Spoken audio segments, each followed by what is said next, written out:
Bonjour chers frères et sœurs. Pour introduire ce moment de louange, je vous invite à lire avec moi le psaume 40, les versets 5 et 6. Heureux l'homme qui place en l'Éternel sa confiance et qui ne se tourne pas vers les hautains et les menteurs. Tu as multiplié, Éternel, mon Dieu, tes merveilles et tes desseins en notre faveur. Nul n'est comparable à toi. Je voudrais les publier et les proclamer, mais leur nombre est trop grand pour que je les raconte.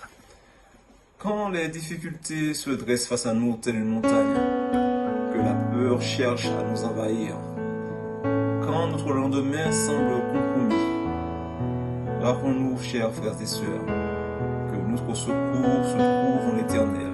Il est notre rocher et notre haute retraite.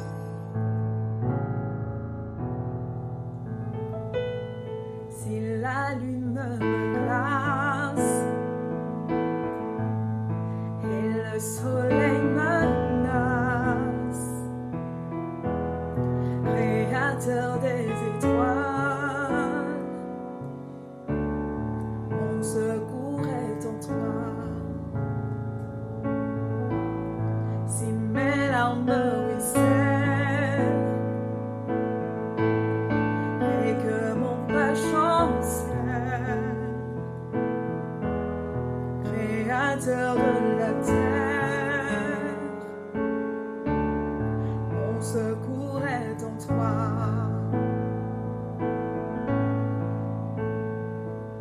Je lève les yeux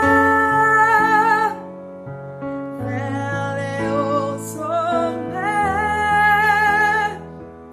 Toi seul est mon Dieu. Je proclamerai.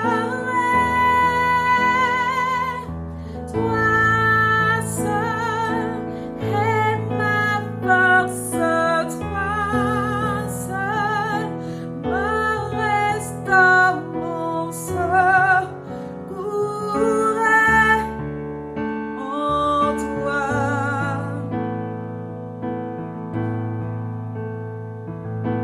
Toujours tu m'apportes, jamais tu ne donnes mon secours est en toi.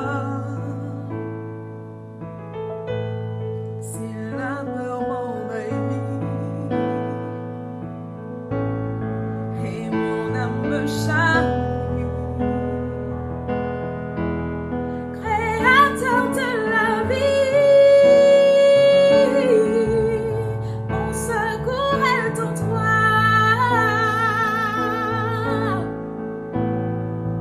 Oh, je lève les yeux vers les hauts sommets. Toi seul est mon Dieu.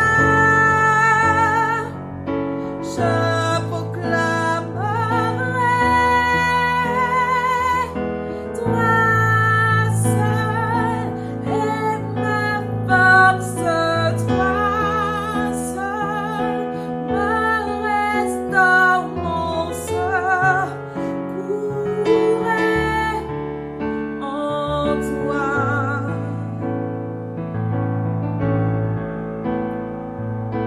Toujours tu m'apportes, jamais tu ne donnes mon secours est en toi.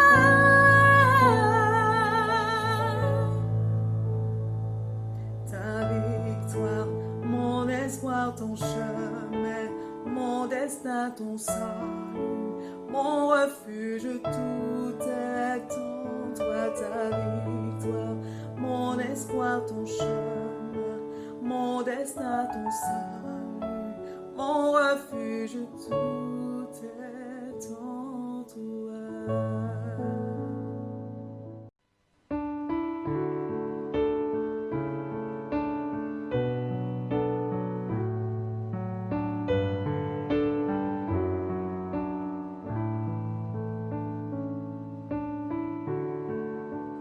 Si notre vision est obscurcie, que les flots sont agités, laissons-nous guider par le Seigneur. Il est notre ancre et notre voile. Dieu, tu es ma force, ma consolation, une lampe devant mes pas. Ta voix a triomphé de l'ouragan, remportait le combat. Tu m'offres chaque jour ton infaillible amour. Toi qui as fixé le cours des étoiles, sois mon encre, sois ma voile. Tu étends mes ailes pour toucher le ciel, protégé par ta main. Ta grâce m'appelle à lever les yeux et suivre ton chemin. Tu m'offres chaque jour ton infaillible amour. Toi qui as fixé le cours des étoiles, sois mon encre, sois ma voile. Ta miséricorde coule de la croix, ton sang m'a racheté. Tout ce que je suis me vient de toi, sans fin je te louerai. Tu m'offres chaque jour ton infaillible amour. Toi qui as fixé le cours des étoiles, sois mon encre, sois ma voile. Sois mon encre, sois ma voile. Sois mon encre, sois ma voile.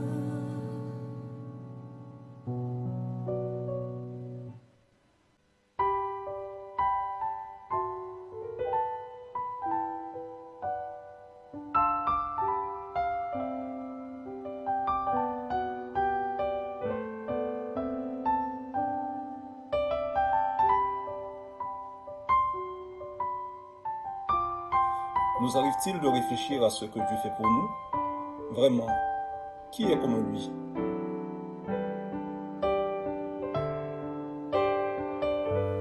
Nul n'est comme toi, nul ne peut toucher mon cœur comme toi. Je pourrais chercher éternellement, pourtant nul n'est comme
Bonjour frères et sœurs. Eh bien, voilà, nous nous retrouvons dans le confinement et nous sommes obligés de reprendre, n'est-ce pas, les bonnes habitudes qui sont liées au confinement, bien sûr. Donc ce matin, que le Seigneur vous bénisse, qu'il bénisse notre Église. Nous sommes quand même unis, puisque je rappelle que l'unité est l'œuvre de Dieu. Nous avons tous été baptisés dans un seul esprit pour former un seul corps. Et quel que soit là où nous sommes, d'ailleurs cette vérité de la Bible ne concerne pas seulement notre église de Choco, mais elle concerne toutes les églises. En tout cas, tous ceux qui sont nés de Dieu, tous ceux qui sont unis et qui sont membres du corps de Christ par l'Esprit. Donc, voilà, nous sommes unis et donc nous vivons cette réalité par rapport au confinement. Nous apprenons l'unité sans être les uns à côté des autres. En tout cas, que Dieu nous soutienne et qu'il nous aide pendant ces 3 semaines, puisque ils ont prévu 3 semaines. J'espère qu'on ne va pas aller plus loin que 3 semaines. Je préfère quand même vous voir en face, mais bon, voilà.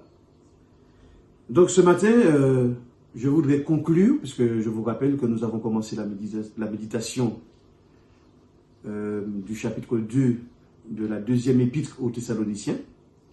Et donc ce matin, je vais conclure, parce que nous avons eu quand même plusieurs prédications le dimanche matin sur ce texte très très très riche. Et nous avons pris le temps de réfléchir sur ce texte qui nous parle de l'Antichrist, l'homme du péché, le sans-loi, et puis de l'attitude des hommes à son égard, puisque nous avons vu d'autres textes en parallèle, par exemple Apocalypse chapitre 13, où il est question de l'Antichrist, de sa manifestation, de la bête, la première bête. Donc voilà, ce matin je vous propose de conclure cette série de textes avec les versets 15 à 17 de la 2e épître et du chapitre 2 des Thessaloniciens. Mais avant de ce faire, je vous invite à la prière. Nous te rendons grâce et nous te bénissons, Seigneur, pour le privilège que nous avons, Seigneur, de te connaître. Merci parce que si nous te connaissons, ce n'est pas parce que nous sommes intelligents, que nous avons bien réfléchi, mais c'est parce que dans ta bonté, tu nous as visités, tu nous as convaincus, tu nous as sortis des ténèbres par ta puissance. Tu nous as fait passer de la mort à la vie. C'est ton œuvre. Et ce matin, nous manifestons à ton égard notre reconnaissance pour ce que tu as fait pour notre âme. Et nous pouvons dire à toi seul la gloire, Seigneur, non pas à nous la gloire, comme le dit le psalmiste, mais à toi seul la gloire. Ce matin, nous te demandons, Seigneur, de nous bénir, de nous accorder la joie, cette joie qui vient de l'esprit, du salut, qui ne dépend pas des circonstances, qu'elle remplisse nos cœurs. Et nous te rendons grâce aussi pour ta parole. Nous prions, Seigneur, que tu nous édifies par elle, qu'elle soit pour nous, une fois de plus, une nourriture, et qu'elle nous apporte les forces dont nous avons besoin pour notre pèlerinage.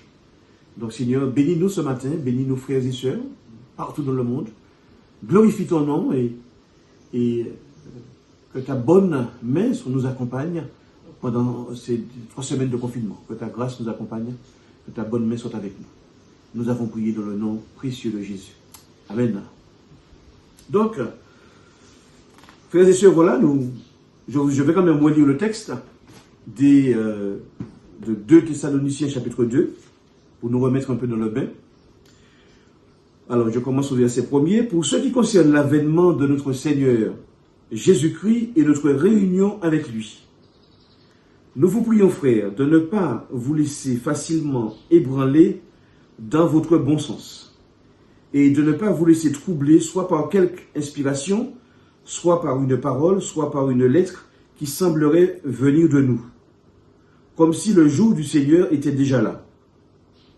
Que personne ne vous séduise, d'aucune manière, car il faut que l'apostasie soit arrivée auparavant, et qu'on ait vu paraître l'homme impie, le fils de la perdition, l'adversaire qui s'élève au-dessus de tout ce qu'on appelle Dieu, ou de ce qu'on adore. Il va jusqu'à s'asseoir dans le temple de Dieu, se proclamant lui-même Dieu. Ne vous souvenez-vous pas que je vous disais ces choses lorsque j'étais encore chez vous? Et maintenant, vous savez ce qui le retient, afin qu'il ne paraisse qu'en son temps. Car le mystère de l'iniquité agit déjà. Il faut seulement que celui qui le retient encore ait disparu. Et alors paraîtra l'impie que le Seigneur Jésus détruira par le souffle de sa bouche et qu'il écrasera par l'éclat de son avènement. L'apparition de cet impie se fera par la puissance de Satan, avec toutes sortes de miracles, de signes et de prodiges mensongers, et avec toutes les séductions de l'iniquité, pour ceux qui périssent parce qu'ils n'ont pas reçu l'amour de la vérité pour être sauvés. Ainsi, Dieu leur envoie-t-il une puissance d'égarement pour qu'ils croient au mensonge, afin que tous ceux qui n'ont pas cru à la vérité, mais qui ont pris plaisir à l'injustice, soient condamnés. Pour nous, frères bien-aimés du Seigneur, nous devons à votre sujet rendre continuellement grâce à Dieu. Parce que Dieu vous a choisi dès le commencement pour le salut, par la sanctification de l'Esprit et par la foi en la vérité. C'est à quoi il vous a appelé par notre évangile pour que vous possédiez la gloire de notre Seigneur Jésus-Christ. Ainsi donc, frères, demeurez fermes et retenez les instructions que vous avez reçues, soit par notre parole, soit par notre lettre, que notre Seigneur Jésus-Christ lui-même et Dieu notre Père, qui vous a aimés, qui nous a aimés et qui nous a donné par sa grâce une consolation éternelle et une bonne espérance, console vos cœurs et vous affermisse en toute bonne œuvre et en toute bonne parole. Alors voilà ce texte. Donc nous allons ce matin nous arrêter sur les versets 15 à 17. Ici, l'apôtre Paul, pour conclure justement cette partie du chapitre, exhorte les chrétiens de Thessalonique à tenir ferme. Il avait déjà dans sa première lettre exprimé sa joie d'apprendre que les frères et sœurs de l'église évangélique, de l'église de Thessalonique, tenaient ferme dans la foi. Pourquoi cette joie? Parce qu'il était inquiet à leur sujet. À cause d'une persécution, il n'a pas fini son travail d'encouragement, d'affermissement, son travail d'enseignement des nouveaux-nés. Donc il a passé peu de temps à Thessalonique et à cause d'une persécution, à cause des adversaires, il a dû prendre la fuite. Alors, pas prendre la fuite lâchement, il a été encouragé par ses amis à ne pas risquer sa vie. Donc il est parti, il a quitté Thessalonique, et de ce fait, il n'a pas eu le temps, comme il a pu le faire pour l'église d'Éphèse, puisque dans Acte 20, il dit aux anciens de l'église d'Éphèse qu'il leur a enseigné tout le conseil de Dieu. Donc il a eu plus de temps pour pouvoir transmettre les connaissances utiles à la persévérance à ces nouveaux-nés. Donc ici, chez les Thessaloniciens, il est inquiet parce que justement, il n'a pas fini ce travail. Et donc, qu'est-ce qu'il a fait? Il a dû envoyer Timothée, son collaborateur, proche collaborateur, celui qu'il considère comme son fils spirituel. Il a envoyé à Thessalonique pour prendre des nouvelles, bien sûr, mais aussi pour continuer ce travail de consolation, ce travail de consolation, parce que l'Église naît dans un climat difficile, puisqu'il y a des persécutions. Donc, de consolation, d'encouragement, mais aussi d'affermissement, c'est-à-dire de connaissance de l'Évangile, d'expliquer pourquoi les souffrances, pourquoi les épreuves. Donc, les croyants ont besoin de comprendre pourquoi ça leur arrive, pour pouvoir rester fermement attachés au Seigneur. Et donc,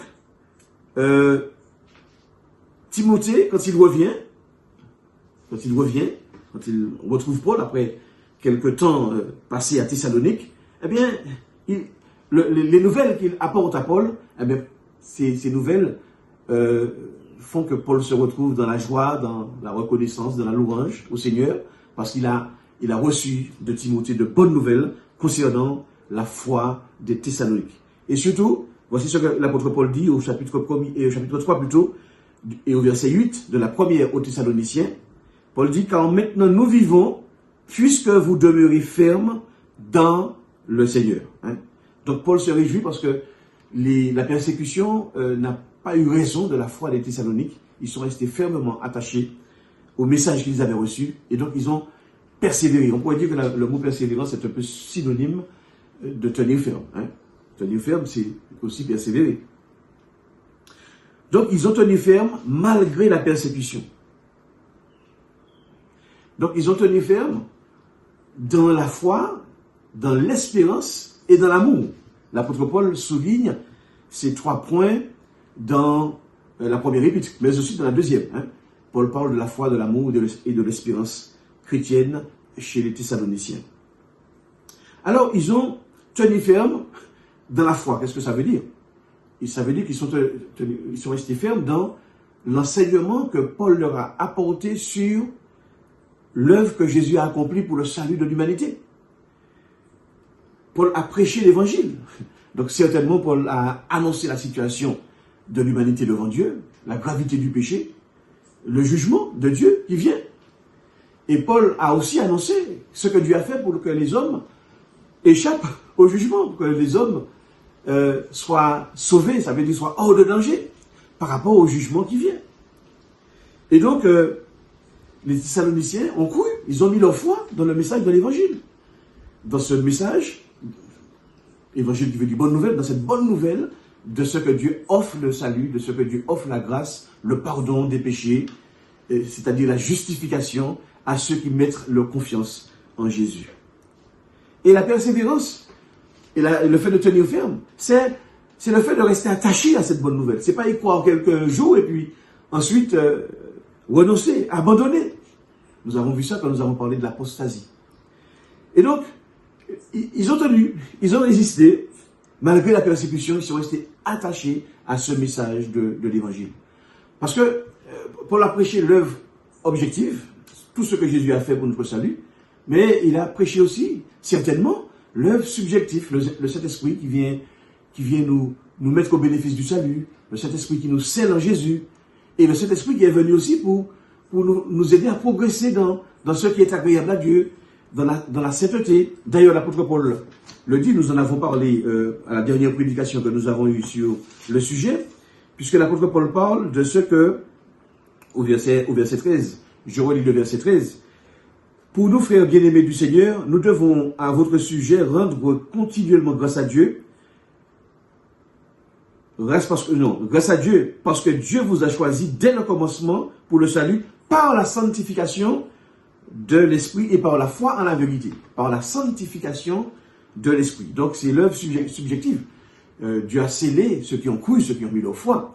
Et c'est ce que l'apôtre Paul dit aux Éphésiens. Il dit, en lui, vous aussi, après avoir entendu la parole de la vérité, l'évangile de votre salut, en lui vous avez cru et vous avez été scellés du Saint-Esprit. Donc ils ont entendu la bonne nouvelle, l'œuvre que Jésus a réalisée, et puis le Saint-Esprit, suite à leur foi, à leur adhésion, le Saint-Esprit les a scellés, ça veut dire qu'ils sont considérés comme désormais comme appartenant au Seigneur. Et le scellement met l'accent aussi sur, on peut parler de ce que Dieu nous a donné une partie du salut et que dans un avenir proche, le Seigneur va nous donner le reste.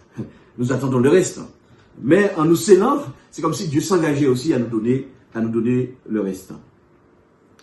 Donc, je relis ce beau texte. En lui, vous aussi, après avoir entendu la parole de la vérité. Donc, ici, il est question de l'évangile, l'évangile de votre salut, parole de vérité. Donc, persévérer dans la vérité. Persévérer dans la vérité. Alors, la persévérance, donc le fait de tenir ferme, est aussi lié à ce que Paul a annoncé. Je pense qu'il a annoncé l'ascension de Jésus, mais aussi son retour. L'Église est un peuple qui attend la venue de Jésus. C'est primordial. C'est l'espérance de l'Église. Donc, tout chrétien authentique attend Jésus. Et donc, à partir du moment qu'il adhère au message de l'Évangile, il entre dans l'attente. Il attend la venue de son Seigneur, la venue de son Sauveur. Et c'est ce que l'apôtre Paul dit déjà dans la première lettre aux Thessaloniciens. Il dit, vous vous êtes convertis à Dieu en abandonnant les idoles pour servir le Dieu vivant et vrai. et pour attendre des cieux son Fils qu'il a ressuscité des morts, Jésus qui nous délivre de la colère à venir. Jésus qui par son sacrifice, par sa substitution, par le fait qu'il soit mort à notre place, eh bien, nous délivre. Ça veut dire qu'il a été condamné à notre place, qu'il a subi le châtiment que nous méritions. Donc, nous sommes délivrés de la colère à venir grâce à l'œuvre que Jésus a accomplie pour nous. Mais nous sommes entrés dans l'attente de sa prochaine venue. Et Paul dit, dans la première épître, dans la deuxième épître, deuxième épître au chapitre 1er, verset 4, aussi nous glorifions-nous de vous dans les églises de Dieu, à cause de votre persévérance, c'est-à-dire à cause du fait que vous tenez ferme, et de votre foi au milieu de toutes vos persécutions et des tribulations que vous avez à supporter. Donc nous aussi, nous avons à tenir ferme, mais des fois le climat, le contexte dans lequel nous vivons l'évangile n'est pas toujours facile. Le contexte dans lequel nous vivons l'évangile aujourd'hui, c'est un contexte quand même assez difficile. Alors c'est quand même pas la persécution, il ne faut pas exagérer. Mais le fait d'être obligé de rester chez soi et voilà, de se séparer les uns des autres et tout ça, ça rend difficile. C'est une épreuve quand même que nous vivons. Mais les Thessaloniciens sont restés fermes malgré l'épreuve. Et c'est comme si Dieu nous invitait, nous aussi, ce matin, à tenir ferme malgré les difficultés. Et Paul dit que leur persévérance, malgré les épreuves, malgré les tribulations, cette persévérance est une preuve du juste jugement de Dieu pour que vous soyez jugés dignes du royaume de Dieu, pour lequel vous souffrez. Le fait de persévérer, de tenir ferme dans l'épreuve montre notre attachement. Notre attachement, et puis, vous voyez, c'est comme si nous avons passé un test pour montrer si notre cœur est tout entier à Dieu, si vraiment notre attachement à Dieu est vraiment profond. Eh bien, ce test, eh bien, les Thessaloniciens l'ont réussi. Donc, tenir ferme, c'est croire jusqu'au bout, c'est rester attaché jusqu'au bout, jusqu'à la fin. C'est la persévérance, en réalité. Tenir ferme, c'est la persévérance. Mais c'est tenir ferme dans la foi. La foi, à mon avis, c'est pas seulement le fait de se décider de dire oui, je veux accepter Jésus comme sauveur personnel. Ça, bien sûr, l'adhésion, ça fait partie de notre engagement de foi. Mais la foi, c'est un contenu. C'est accepter Jésus comme sauveur personnel, mais aussi se sanctifier, c'est se consacrer. Donc c'est persévérer aussi dans les voies qui sont agréées de Dieu, dans les voies qui sont agréables à Dieu. Donc c'est pas simplement dire je crois. Et c'est ce que Jacques a dit lorsqu'il a dit montre-moi ta foi par les œuvres et je te montrerai ma foi sans les œuvres. Jacques a voulu montrer que le salut porte des fruits. Le salut porte des fruits. Donc celui qui persévère, celui qui croit, doit tenir ferme dans les voies du Seigneur. Et il doit tenir ferme par rapport au plan de Dieu, parce qu'il adhère à un plan, à un dessein. Dieu est en train de réaliser un plan global. Et donc, quand nous croyons en Jésus, nous entrons dans ce plan, dans ce dessein. Et donc, nous restons fidèles à ce que Dieu a déjà fait. Quand nous prenons la scène, nous nous rappelons ce qu'il a fait pour nous. Mais la scène aussi met l'accent sur la venue. Donc, le passé et puis l'avenir. Et puis, entre les deux, il y a quoi? Mais il y a le pèlerinage terrestre. Il y a le combat spirituel, l'attachement au Seigneur, la résistance contre tous ceux qui voudraient nous éloigner de ce choix que nous avons pris pour être des disciples de Jésus, notre adhésion à Jésus-Christ. L'apôtre Paul dit, dans la deuxième épître à Timothée, au chapitre 4, verset 7, il dit que j'ai combattu le bon combat, j'ai achevé la course. Je pense qu'il sent le moment de son départ, il le dit, hein, le moment de mon départ approche, il sent la mort venir. Alors je ne sais pas exactement combien de temps, je n'ai pas fait de recherche, mais lui, il nous le dit, donc il sent venir la mort. Et il dit, voilà, j'ai combattu le beau combat. Ça veut dire, j'ai tenu ferme, j'ai résisté. Il dit, j'ai gardé la foi. Désormais, il n'y a aucun doute là-dessus. Désormais, la couronne de justice m'est réservée. Le Seigneur, le juste juge, me la donnera dans ce jour-là. Et non seulement à moi, mais encore à tous ceux qui auront aimé son avènement. Ça veut dire à tous ceux qui auront attendu avec persévérance, tenu ferme. Ils ont pour objectif, pour but, d'aller jusqu'au bout. C'est ça l'objectif. Et il dit ceux qui ont aimé son avènement. Ça veut dire qui ont vécu sur la terre, mais dans la foi que les promesses de Dieu, de Jésus, se réaliseront, certainement. Et en disant, j'ai gardé la foi, Paul veut dire simplement, j'ai tenu ferme, j'ai résisté. Alors c'est vrai que Jésus revient, mais nous pouvons partir avant son retour. Et tenir ferme, c'est aussi mourir dans la foi. C'est fermer les yeux, mais dans la foi. Ça veut dire dans l'assurance que Dieu va réaliser ce qu'il a promis. N'est-ce pas? Et c'est pourquoi dans l'Épître aux Hébreux, chapitre 11, et au verset 13, l'auteur dit, c'est dans la foi qu'ils sont morts. En parlant des héros de la foi, ils sont morts dans la foi. Et ils n'ont pas obtenu les choses promises. Abraham, par exemple, il n'a pas eu le temps de prendre possession du terrain que Dieu lui avait promis, le pays de Canaan. Mais il a pris possession de ce terrain par la foi. Il est mort sans voir l'accomplissement, on pourrait dire, réel de la promesse. Mais il a, on pourrait dire, pris possession de ce terrain, mais par le moyen de la foi. Parce que il a fait passer Dieu pour vrai en croyant que la parole de Dieu se réaliserait. Donc il n'a pas eu le temps de devenir propriétaire de manière, on pourrait dire, concrète, mais par la foi.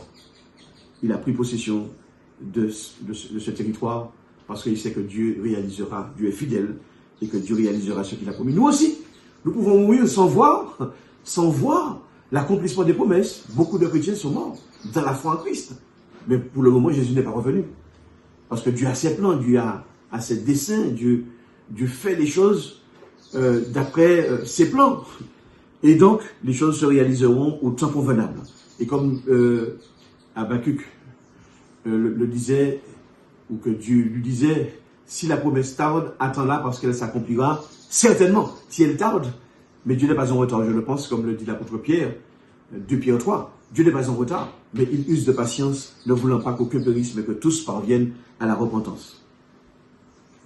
Pour tenir ferme, l'apôtre Paul précise que nous devons garder la parole transmise. Je relis ce qu'il dit au verset 15. Il dit, ainsi donc frères, demeurez fermes et retenez les instructions que vous avez reçues, soit par notre parole, soit par notre lettre.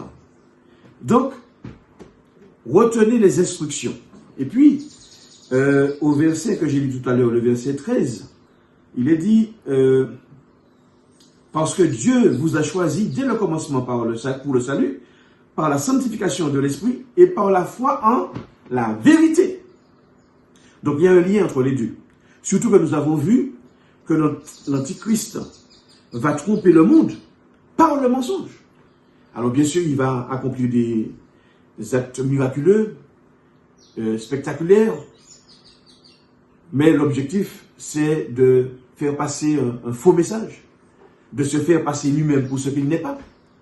Et la Bible dit que les hommes seront trompés,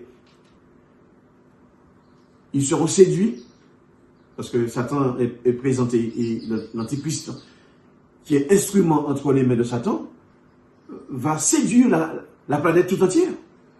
La planète va rendre culte, en quelque sorte, à l'Antichrist, à la première bête, la bête qui monte de la terre, plutôt la bête qui monte de la mer.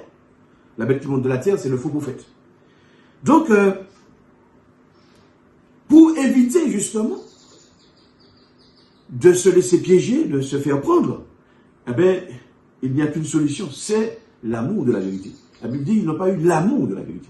Donc, ce qui veut dire que le chrétien, c'est celui qui a l'amour de la vérité et qui cultive l'amour de la vérité. Et l'amour de la vérité vient de Jésus. Jésus est lui-même, en sa personne, dans son être, dans son essence, la vérité. Dieu lui-même est venu et Dieu nous a parlé. La Bible dit que dans ces temps qui sont les derniers, Dieu nous a parlé par le Fils. Donc Jésus lui-même est venu et nous a parlé. L'évangile, c'est le Christ. Et les apôtres sont, comme le disait l'apôtre Paul, fondement avec le Christ. Jésus n'a rien écrit. Ce sont les apôtres qui nous ont transmis, on pourrait dire, la biographie de Jésus en 4 évangiles. Donc nous avons 4 évangiles qui nous parlent de la vie de Jésus. Alors chacun a présenté l'évangile à sa façon, chacun avait son but. Et puis, nous avons les enseignements des apôtres. Ils sont fondements avec le Christ. C'est ce que l'apôtre Paul dit dans l'Épître aux Éphésiens, chapitre 2, verset 20. Ils sont fondements. Et l'apôtre Paul le dit aussi dans 1 Corinthiens, chapitre 3. Paul dit que le fondement, c'est le Christ. Mais, puisque les apôtres ont été formés par le Christ, préparés, et bien sûr, ils ont été soutenus par le Saint-Esprit, parce que c'est par l'Esprit qu'ils nous ont transmis, oralement d'abord, parce qu'ils ont d'abord enseigné oralement, et puis ensuite, Dieu les a conduits à mettre par écrit, par les différentes lettres qu'ils ont envoyées à droite et à gauche pour soutenir les églises. Eh bien, Dieu a utilisé ces hommes, a inspiré, le terme qui est employé, le terme technique, a inspiré ces hommes, donc Dieu les a conduits dans ce qu'ils ont écrit, et ces lettres, aujourd'hui, font autorité dans l'Église. Donc, voilà la parole transmise. Nous devons nous attacher à la parole transmise. Transmise d'abord oralement par Jésus lui-même, par son enseignement. Alors je rappelle que quand Jésus annonce la venue de l'Esprit, Jésus dit, voilà, j'ai encore des choses à vous dire, mais vous ne pouvez pas les porter maintenant, les comprendre. Mais quand le Saint-Esprit viendra, il vous conduira dans toute la vérité. Il vous rappellera ce que je vous enseignais. Donc le Saint-Esprit a fait un travail, on peut dire qu'il est revenu en arrière, parce que beaucoup de choses qui n'avaient pas été comprises par les apôtres, eh bien, ont reçu la lumière quand le Saint-Esprit est arrivé. Il a ouvert l'intelligence, il a éclairé les yeux du cœur. C'est l'expression que Paul emploie dans Éphésiens chapitre 1er pour parler des yeux du cœur. Donc cette parole qui nous a été transmise, nous devons nous attacher à cette parole. Nous devons la méditer, nous devons la prendre au sérieux. Alors, l'apôtre Paul met en garde contre les faux docteurs, avec ceux qui n'ont pas reçu de Dieu cette autorité, et puis qui se permettent d'écrire, qui se permettent de dire des choses, et qui souvent ont égaré le peuple. Et c'est ce que l'apôtre Paul dit, et que nous avons médité dans le chapitre 2 de Thessaloniciens, lorsqu'il dit de ne pas vous laisser facilement ébranler dans votre bon sens, et de ne pas vous laisser troubler, soit par quelques inspirations, soit par une parole ou par une lettre qui semblerait venir de nous. Comme si le jour du Seigneur était déjà là. Donc je ne vais pas revenir sur tout ce que nous avons dit par rapport à ça. Mais d'où l'importance de s'attacher. L'apôtre Paul invite les chrétiens à s'attacher à la foi qui a été transmise une fois pour toutes. Ça c'est Jude qui le dit, on retrouve cette phrase dans l'épître de Jude, qui nous invite à nous attacher à la parole transmise. Quelle parole? C'est la parole de Dieu, la parole de la Bible. C'est celle que Jésus nous a transmise et que les apôtres de la parole du Seigneur nous ont transmis et qui font autorité.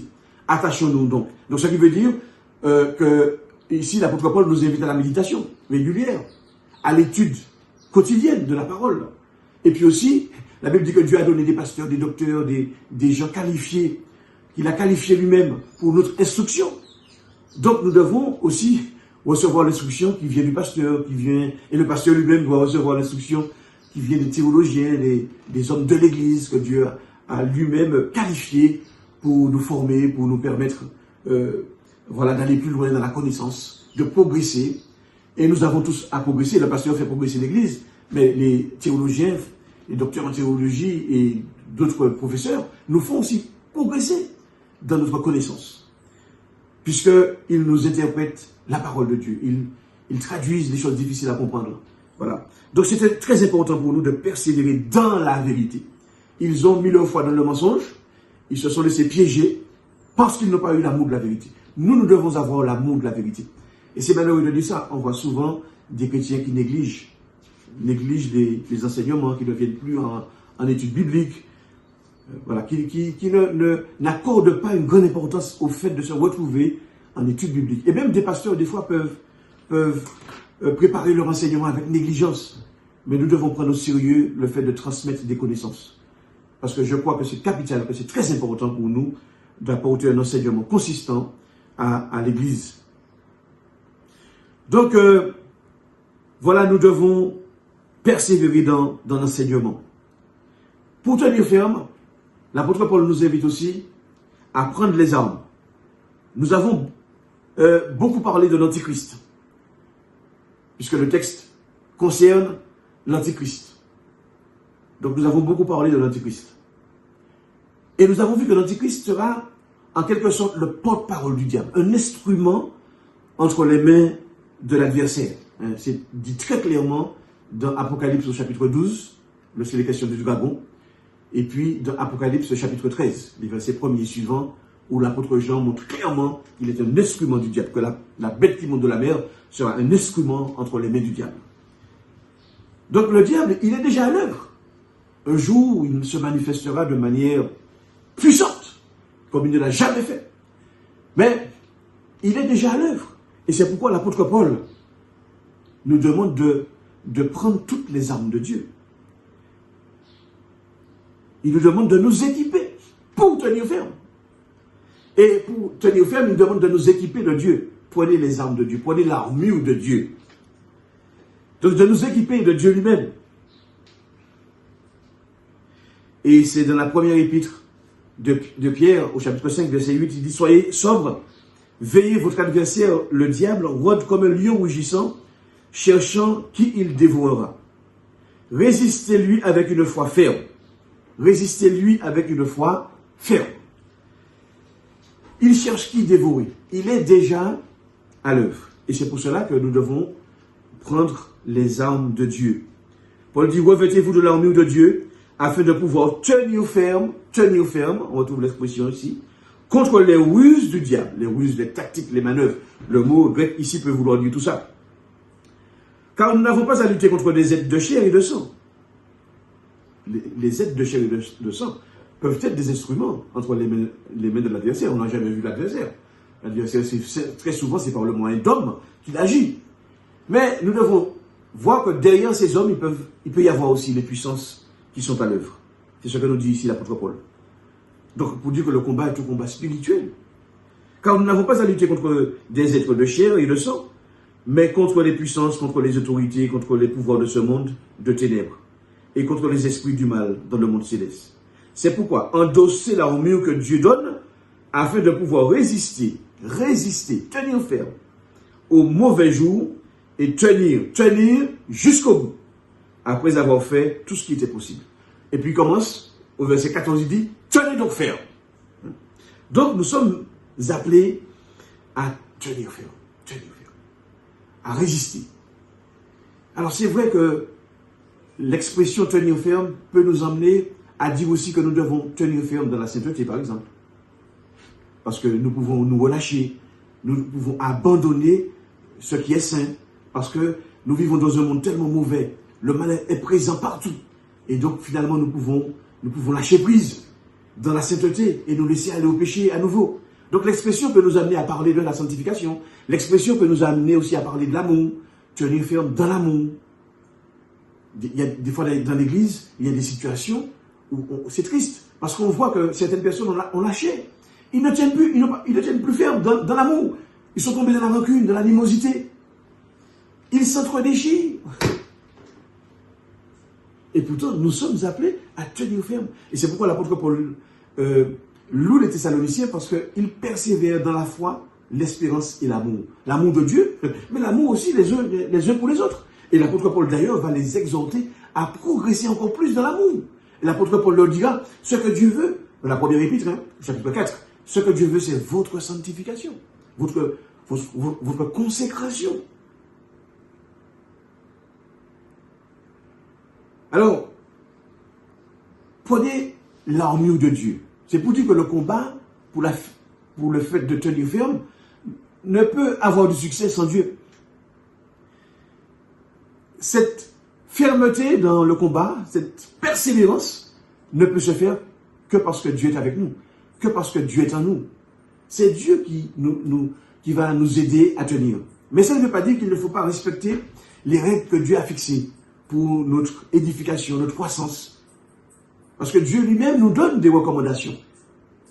Et puis c'est parce que le combat est réel qu'il faut prendre au sérieux ce que Dieu nous dit. Nous voyons bien des situations difficiles. Je ne dirais pas que ces personnes qui ont connu, qui ont chuté, etc., qui ne sont pas convertis. Mais la vie chrétienne peut être très difficile. Elle peut être, mais Dieu relève, Dieu remet debout ceux qui sont tombés. Il dit que ceux qui sont pas debout prennent garde de tomber. C'est parce que ça peut arriver. Donc, frères et sœurs, c'est avec Dieu que c'est possible. Et c'est pourquoi, quand par exemple l'apôtre Pierre dit que Satan cherche qui dévorer, mais il ajoute aussi, alors il dit résistez à Satan avec une foi ferme, sachant que les mêmes souffrances sont imposées à vos frères dans le monde. Le Dieu de toute grâce qui vous a appelé en Jésus-Christ à sa gloire éternelle, après que vous aurez souffert un peu de temps, vous perfectionnera, vous affermira, vous fortifiera, vous rendra inébranlable. C'est pour bien dire que Dieu est à l'œuvre en nous. Dieu ne nous a pas dit, allez, débrouillez-vous, faites comme vous pouvez. Non, Dieu est présent. Et en réalité, c'est lui qui va nous rendre forts. Mais malheureusement, nous sommes encore ce que nous sommes, des pécheurs. Et des fois, nous pouvons être têtus, nous pouvons être désobéissants, nous pouvons faire le difficile, nous pouvons vouloir faire comme nous voulons. Et puis à ce moment-là, Dieu fait intervenir des difficultés, des problèmes, des épreuves pour nous ramener à lui. Parce que c'est lui qui nous façonne. Mais il est présent. Il est présent. Et sans lui, nous n'allons pas pouvoir tenir ferme. Et c'est pourquoi l'apôtre Paul dit, prenez les armes de Dieu. Équipez-vous de Dieu lui-même. Et vous connaissez les armes par rapport à notre texte. Il est question de la vérité pour ceinture. Ils n'ont pas eu l'amour de la vérité. La vérité pour ceinture. Le bouclier de la foi. L'épée de l'esprit qui est la parole de Dieu. Vous voyez? Je cite quelques armes. Alors, Dieu est celui qui nous conduit. Et c'est ce que l'apôtre Paul dit dans le verset 16 que nous méditons ce matin. Il dit, notre Seigneur Jésus-Christ lui-même et Dieu notre Père nous ont témoigné tant d'amour et par grâce nous ont donné une source éternelle de réconfort. C'est pour dire que ce que Dieu a fait, il a fait une fois pour toutes et qu'il est bien présent dans ce combat. Et il nous a donné un réconfort éternel et une bonne espérance. Qu'il vous remplisse de courage et vous accorde la force de pratiquer toujours le bien.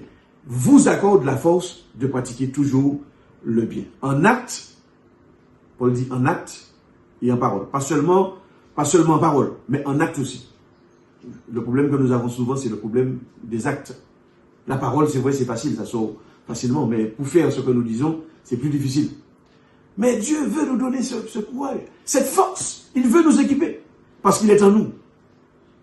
L'apôtre Jean dit que celui qui est en vous est plus puissant que celui qui est dans le monde. Donc, frères et sœurs, dans ce climat dans lequel nous sommes, ce climat de confinement, de mort aussi, il y a des gens vont commencer à mourir quand même en grand nombre en France. 380, 400 morts, donc c'est reparti à la rosse. Donc nous sommes dans un climat difficile. Nous sommes dans un monde difficile. Et nous avons besoin aussi de tenir ferme. Ça nous concerne. Tenir ferme. Tenir ferme dans la vérité. Tenir ferme dans la foi. Parce que nous sommes partis dans un plan, dans un dessein que Dieu réalise. Dieu réalise ses plans. Même si nous ne comprenons pas toujours ce qui se passe, ayons confiance en lui. Faisons confiance au Seigneur. Et je termine avec ce verset du chapitre 15 de 1 Corinthiens 15, verset 58. Paul dit, ainsi mes frères bien-aimés. Et je vous dis, ainsi mes frères bien-aimés, soyez fermes, inébranlables, travaillant de mieux en mieux à l'œuvre du Seigneur, sachant que votre travail ne sera pas vain dans le Seigneur. Travaillant de mieux en mieux. Les Thessaloniciens ont abandonné les idoles pour servir le Dieu vivant et vrai, et pour attendre son Fils qui nous délivre de la colère à venir. Tenez ferme, tenons ferme. Je me mets dedans aussi. Moi aussi, je dois tenir ferme. Tenons ferme et soyons inébranlables. Mais Dieu est là pour pouvoir accomplir sa parole dans nos vies. Que son nom soit béni et glorifié. Et je vous souhaite à tous un bon dimanche.